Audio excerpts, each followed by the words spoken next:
Ons lees die oordenking vir die 15de Mei uit Die Here is my herder met die vriendelike vergunning van Lizet Marie. Die opskrif vir oggend is Ere Koning. Ons teksvers kom uit Psalm 24 vers 9 en 10. Verbly julle, poorte, wees bly jou oue deure, want die magtige koning wil ingaan. Wie is hy, hierdie magtige koning? Die antwoord laat ons as nietige mense weer besef in wie se teenwoordigheid ons bevind. Hy is die Here, die oorwinnaar in elke stryd. Die psalmdigter is oorweldig deur die gedagte dat God oppermagtig is. Dis nie sommer enige koning nie, en ook nie 'n gewone veldslag wat gewen is nie. Nee, hy het die bose oorwin. Hy's die koning. Sy mag oorskry alle aardse koningsin.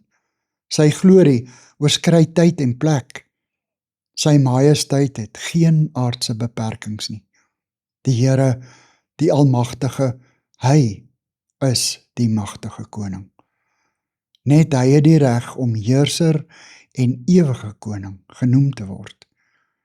In Psalm 22 tot 24 neem Dawid ons op 'n reis saam met God. Die reis begin met 'n uitroep tot Elohim. My God, waarom het U my verlaat? Geleidelik word die God van ver vir hom sy God van naby, sy herder en sy trooster, ook sy beskutting. Ons sien Dawid se verrukking by die gedagte dat hy as eregas saam met Jahwe aan sy feestafel gaan sit. Die reis eindig met Psalm 24.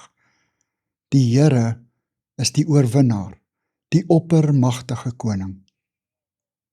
Ons goeie herder moes eers aan die kruis sy lewe vir ons aflê. Daardeur het hy ons verlosser geword. En nou sit hy as oorwinnaar koning op sy troon.